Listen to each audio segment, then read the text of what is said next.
I cannot believe how productive I'm being. People are hating on full-time life. I'm like, hey, you can learn a lot of things that can then really benefit you in your future. That's New York City living for you. Oh my God. Hello everyone. Welcome back to our community. My voice is a little raspy. It's finally coming back today. I owe you a big apology. I've been so inconsistent the last few weeks because my bachelorette was coming up and I just got back from New Orleans. I literally filmed an intro to vlog New Orleans, and after the intro, once all my friends showed up, that was it. I have so many videos on my iPhone and stuff, but I was so present. I find it really hard to think about content when I'm with my friends. It's just two different parts of my brain, and I, to be honest, love that about myself. I think there's a lot of people that are so good and talented at making TikToks while they're with their friends and documenting their entire life, and I don't know, I need some things where I'm just, it's fully just for the soul, and I'm so glad I did that, but obviously I have an abundance of pictures and everything. But because of that, was so preoccupied with finding outfits and planning an itinerary and all of that for New Orleans and getting ahead of work, getting all my client work done before I left. So there was no space in my brain for really good content, YouTube wise. So I apologize, but there's a huge thing now on the back burner behind me, and it was one of the top 3 best weekends of my entire life, if not the best weekend of my entire life. Ethan and I both went to Tulane. New Orleans is our favorite place in the world, and we brought both of our groups of best friends there for our bachelor and bachelorette parties, and we went to high school together, so our high school friends know each other. We went to college together, so our college friends know each other. It was just so ideal in every way. We had the absolute best time, and now it's back to reality. We're both a little sick post bachelorette party, and who knows where I'm at with half marathon training, because we know that threw me off too. All is well. I don't even care because it was the best weekend ever.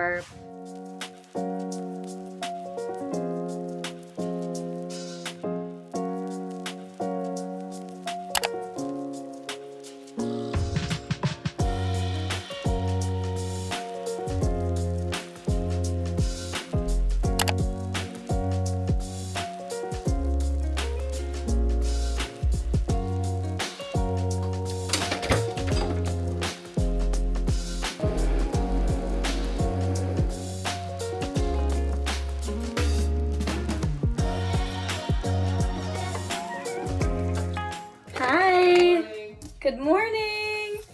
That was the first time I've meditated in over a week.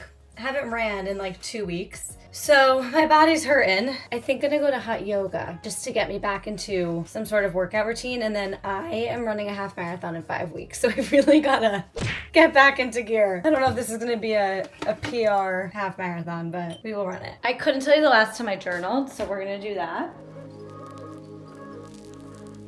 The last time I journaled was February 28th. I'm embarrassed.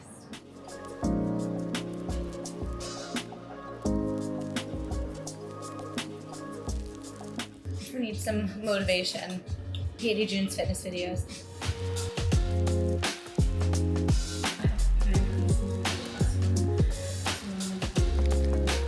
This happens to me frequently, but especially right now because I'm doing all the content for my bachelorette. I get carried away with content in the morning. It's when I'm most inspired before the workday starts. And although I really want to make 8:30 yoga, 9 o'clock yoga, and it's only 8:15, so I still can. I'm just getting so carried away with I want to document everything from the trip. I'm finally feeling alive, and it's been 5 days since the trip, and I'm I gotta get the vlogs up. So I have a bunch of vertical clips from my phone from everyone. So I'm gonna do just a daily vlog of New Orleans since I didn't do it for YouTube. So if you want all the details on the Bachelorette, head to TikTok because I'm gonna start doing it right now.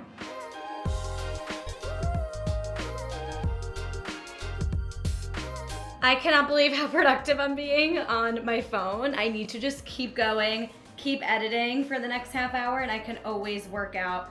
Girl, I feel the need, and especially because today was supposed to be get back in your routine, but this is I feel the need to be working out before 9 a.m. and sitting at my desk at 9 a.m. But the reality is it's Friday and I actually have most of my work done. And really what my work is a lot of social media stuff I have to catch up on right now. So I'm not gonna cut myself off to go work out when I'm being so productive, and I can just work out after. We have to make sure I get some sort of workout. There's a fine line between Are you just telling yourself this, or is this reality? I'm not sure, but we're being productive in some way, so we're gonna roll with it. It is already 10:30, but I got so much done, I don't even care. And a little bit of procrastinating. I'm so distracted with all the Bachelorette content, but there's just an abundance of content. And I got a brand deal done, so I'm not even mad about it. We're gonna head to the gym, but I'm already starving, so we're gonna have like 2 eggs and some toast, and then sit at the gym for the day to get some work done and hopefully get a workout in of some kind, even if it's yoga or a sauna. I don't know. We gotta do something for our health because I have just been sitting on my phone all week long, and it's time. I've been eating this every day since I got home. I don't know why. It's just hitting and it's easy. A piece of Dave Killer's bread with some cream cheese and 2 eggs over easy. And it's just like protein, carbs, satisfying. I don't know why it's really just hitting the spot right now during this recovery period. This weekend is Passover, so we're headed back to Long Island tonight to spend some time with family. I don't know if I'll work out this weekend. I'm gonna try to get some runs in and just get completely back to my routine on Monday, because then it'll be a month out for my half marathon. And like, let me tell you, I cannot go into this half marathon saying I gave it all I had. Like, we're doing it for fun. We're doing it to keep up with running. We're doing it because signing up for races is fun. Hold on. And I'm curious how I'll do at a half marathon, because the last half marathon I did was before I ever trained for a full marathon. So I'm kind of just curious. Not that I'm in marathon shape right now, but I don't know. We'll see how it goes. But I do need to like get back into taking it seriously. I basically just took 2 weeks off, so it is what it is.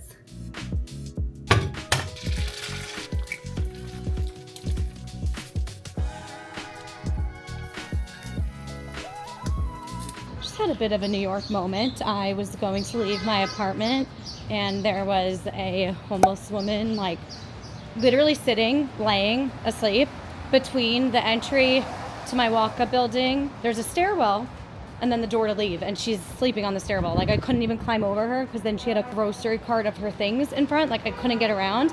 Luckily, one of the nice guys in my building was right behind me going down the stairs with a suitcase. I had someone to help me, and I turned around and I was like, we have a problem. And he was like, what? And I was like, just look, we can't really get out. And he literally just walked up to her and said, hey, can you leave? And she just woke up and was like, oh, okay. And he's like, how'd you get in here? And she was just like, oh. And then she left, and she was like standing outside the building for a little while. And I was like, oh, please just leave, because someone else is gonna just let her in. And the other day, Ethan ordered all these custom Camelback water bottles for his friends like a month in advance. He was so excited about them. They came to our doorstep, and another woman we saw on the cameras had come in and stolen them. So that's New York City living for you. But at least we have nice neighbors. That guy who was helping me just now, he brings my packages up for me. And I get a lot of packages, like PR and stuff. It's really sweet. So just a little bit about me. I'm walking to the gym now. I'm very proud of myself for getting here.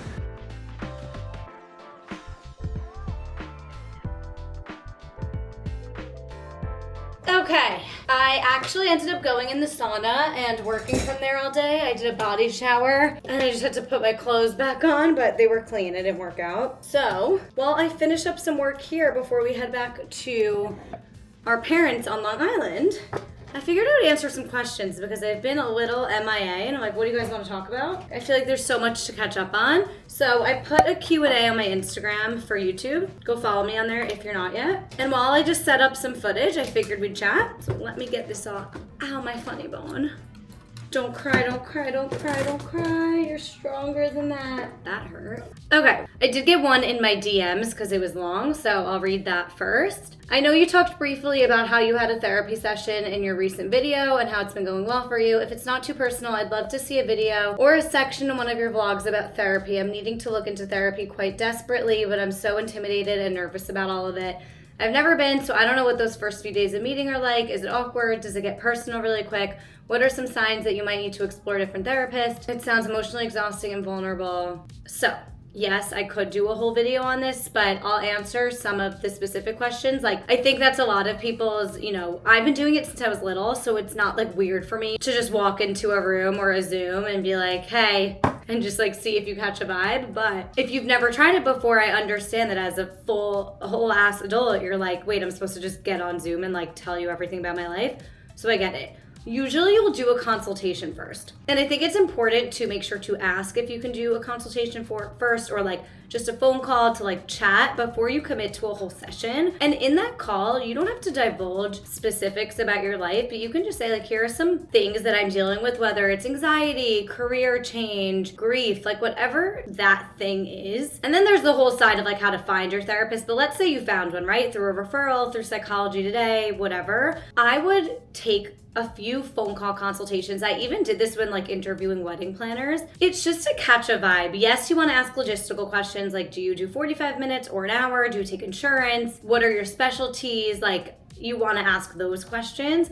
But try to catch a vibe and make sure that you're fully comfortable, because that first session you will probably just start sharing. And my biggest piece of advice is like, don't feel the need to tell your entire life story right off the bat. Talk about what you're dealing with now, today, in present day, what is giving you anxiety today, give any necessary context around that, and all the other stuff about your upbringing and your childhood will come out along the way. So just make sure that you vibe with the person and just start with what you're dealing with today, and everything else kind of comes out. So you don't need to go into this super deep personal shit right away. You talk about what you're dealing with right now, and then usually if you're comfortable and if it's a good therapist, the deeper, more personal stuff and like the roots of everything will come out.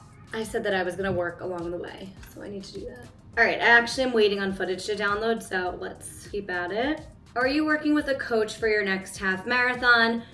No, I'm actually not for this one, because I wanted to experience doing it just like all on my own. And this one that I signed up for, which is May 17th, the Brooklyn Half Marathon, it's already a month away. I kind of just did it for fun. New Balance and Endorphins, the run club that I frequent, had like some sort of partnership going on that I was able to tap into and basically test out the Endorphins run coaching app in exchange for a guaranteed bib and spot in the Brooklyn Half Marathon. So I got a pair of New Balance shoes. I also get to try out and give them feedback on the Endorphins running app. So like Endorphins is my run coach, if that makes sense. So anyone can join the app. You choose the days of the week that you want to run. You choose your goal time. You choose, your last race, whatever. And you link to Strava so it knows exactly what you did versus what the plan was. And then it'll update. You have access to like their sports dietitianist, to the running coaches there. So I have access to people and I have those resources, but I'm not working one-on-one right now. This one's kind of just like for fun. Crazy, right?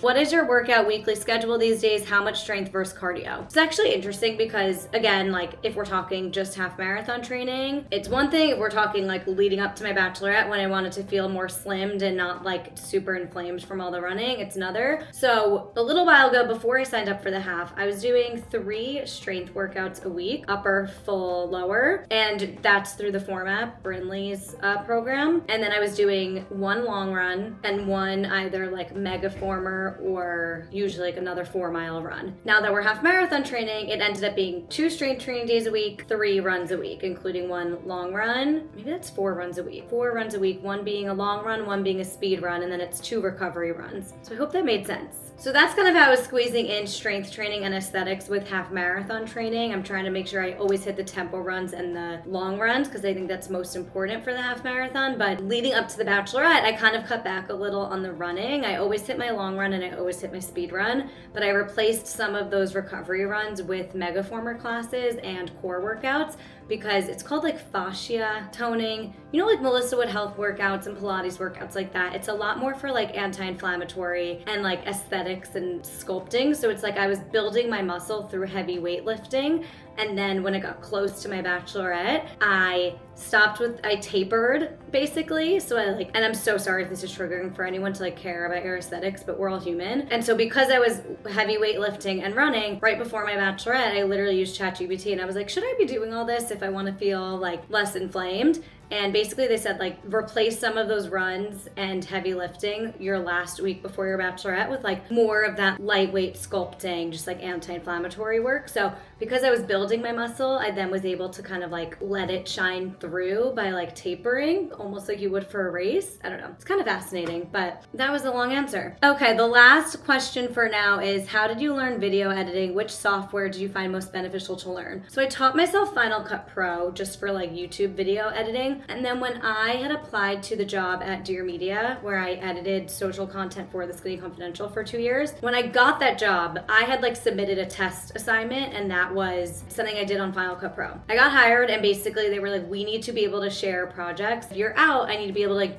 jump into your work. So we all need to be using the same software. So they actually trained me in Adobe Premiere Pro, which was awesome because I had like full 8-hour training days with my boss on Zoom, which was exhausting, but like I learned Adobe Premiere Pro in under a week basically. And we were constantly evolving and trying out new things. So that's why when people are hating on full-time life, I'm like, hey, you can learn a lot of things that can then really benefit you in your future. So that was it for now. I'm gonna keep working, and we gotta pack. So I'm like trying to wrap my brain around this. I'm just going home for Passover, so I don't have to pack anything crazy, but I do gotta get a move on.